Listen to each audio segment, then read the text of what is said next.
Carly Imrie, producer, Red Billabong. And I'm Luke Sparke, the director-writer of Red Billabong. So I studied at the Frampton Institute of Cinematographic Makeup. So that's where I started out. I actually met Luke on a job, one of my first jobs actually, and then kind of networked and started moving up together and got into associate producing on another very large film that's still in the works. And then we started producing a TV show which went to Foxtel. And then I produced Red Billabong, so my first feature film, and very proud of it. And myself, my family owns a largest costume house in Australia, which I've worked on many films with that, through like Wolverine, The Pacific, Peninsula 60, a whole bunch of other stuff. I've always wanted to be a director, so I used while I was on set to basically take this one big apprenticeship and learn the tricks of the trade and network, and in the meantime just keep writing my own stuff, and then just used it and just got feedback of different scripts, and then after did the TV show for Carly, had this one in the pipeline which I started writing in 2007, and there we go. For production. It's all, I guess it's all relative to what each production is. Everyone uses their own way. I'm sure everyone has their own way of how they can get in and what they can do with their scripts. I mean, I wrote it while I was doing the Pacific, so while I was in the Pacific, I sat at lunch and asked some actors to read it and give some feedback, and that's always a handy thing to have, because I always say to people that the best thing you can do is just get on set, and if you want to learn, everything's there to learn. I see a lot of people these days use it like a public service, and they just get there and they do their thing 8 hour a day and go home, and then they wonder why, I wish I could be a director, I wish I could do an actor, I wish I could get high. It's like, if you're an actor, an extra, just soak it all in. It's all there. That's what I did. And it's paid off. So Red Billabong is a action adventure film set in the outback of Australia, with a story with two brothers. Sort of the whole story is the underlying thing of the brothers coming to terms with each other, and then the overarching story is obviously there's a big monster in the outback that is there sort of hunting people down. But I definitely wanted to keep the story about the brothers, because I'm the oldest of 5 brothers, no sisters, so I sort of was able to use that to keep the story sort of gelled, because we don't have the huge special effects budget that American films do, and it can have a flashy monster and big explosions, but I think Australians are really good at creating like really human drama.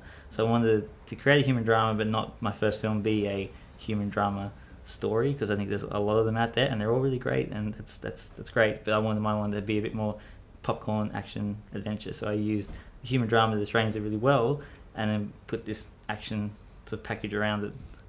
And it's fun. It's a fun movie, and that's why I wanted just something fun. Like you can just go like Jurassic Park and just have fun with it.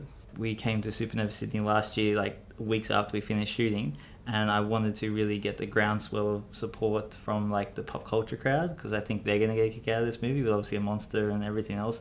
And I think Australia doesn't do marketing that well in this day and age, and we can do better. And with social media at your fingertips these days, it's not. You can have a really good strategy marketing plan to do using what you got to use it to your advantage.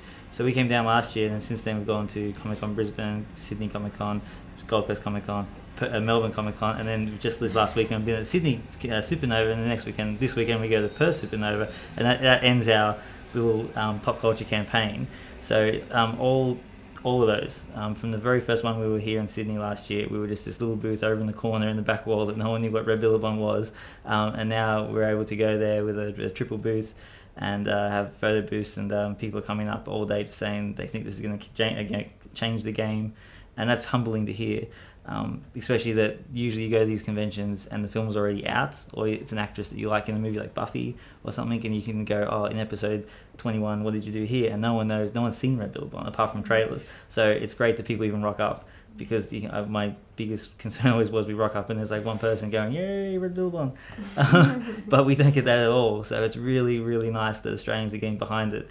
And then we're going to start a big social media campaign starting this month, and that rolls into August with the release. Well, again, with social media, I'm a huge fan of social media doing it. So, like, the moment we started production, we were doing, like, video diaries on set, up to date, things to keep people involved, giveaway competitions, and just try to get that support. So Facebook's really, like, especially the last couple of months, it's, like, exploded on our Facebook page, which is really, really good. So I think it is a really good tactic to get in there really early. We're basically running the whole show. You know, the six of us in our production office is kind of doing everything. So we're all got different hats on, but because it's a passion to do it, our distributor really likes us to just let us go, which is, I think, a good model for a distributor to do, because to them it's just a film that they've bought, but for us it's like our livelihood. So to be able to be let loose from a distributor is a really nice feeling. So I really enjoy the guys that we got working with us. It's very, very full on, and the passion involved from everyone, because we've given up everything for this film, you know, because it's do or die. If you're going to do something, you know, you got to do your best. Yeah. That way you know it's our that first at least feature. you tried. Yeah, it's our first feature, so everything's on the line with us. We just threw it all in. Yeah, even our families are involved, so it's, there's a lot riding on it. Well, for our production office and our company, Sparke Yeah. Films, like I said, primarily costume, and this is our first foray into doing it. Like I said, I've always wanted to be a director, so you had to sort of take the leap. You know, I sold all my Star Wars collection to finance myself. You know, just to that was a big risk. So I had to just back myself. So that was this. Once I did that, I was like, I'm on my own now, and you know, this is it. And the monster, I straight away from the start. You know, if you make a monster movie, you got to make sure it's iconic, because otherwise what are you doing it for? So that's why we spent more money on that than anything else. And with this day and age, you know, with the prosthetics, and I'm a huge fan of, like I said, 80s, so I wanted to do as much as I could practically, like build arms and legs and backs. But with what I wanted him to do to make it iconic, it wouldn't have allowed to build a whole creature, so a lot of it is CGI. So then I knew we had to get someone really good, and we ended up getting a company who's done a lot of work on like Marvel, the Avengers, so he looks good. You know, finance wise, it was really hard, and I financed it all privately, and now we also use the producer offset to finance the end of it, which we're doing now, but the rest of it was all privately financed. So if I take one thing away, it would be next time, which I always knew, next time would be finance straight up, all there in the, you know, ready to go. This one, because it was privately financed, I was still like moving along, getting investors as we were going. So that was always stressful, you know, to make sure that No one backed out. deadlines were met. Last minute, and then you know, some finance did fall through at one point in time, so that's put a big spanner in the works. So that was a huge stressful time. But we got through it. We came back, and you know, we got new investors that came in, and they've all been great. All our investors are basically just hardworking Aussies that just, you know, like this film and like the project. And when I decided to make that call and not go on that film and work on my own film, I had to teach myself all about budgets and finance plans and strategies and all that kind of stuff. And they like it, and they saw promise in the picture and how well it can do, the potential. So I guess that was the most stressful thing of the whole show, was the financing. We shot on the RE Alexas, which are great. I got no problem with them. We shot two cameras simultaneously for the whole film, A and B unit, plus a Steadicam rig, and lots of other little tricks like drones and little 5Ds here and there on trucks where we do some where we do some chasing of a truck up through the bush. We have a couple of quad bikes with cameras mounted on them, and that all worked out really well. So, yeah.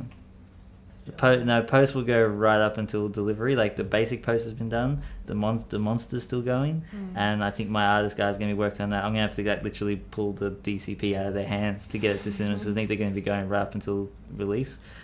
Like anything, you could spend another year doing tweaking little things here and there. We had to set a date with our VFX guys.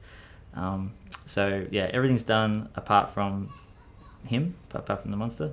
And we're working right up. We're showing the film for the first time fully at the Vision Outback Film Festival the 1st of July, which is only like 2 weekends away. So that's a bit daunting. In Winton. So it's a great. I couldn't pass up having an Outback screening with a film set in the Outback, and I'd love to film at Winton as well.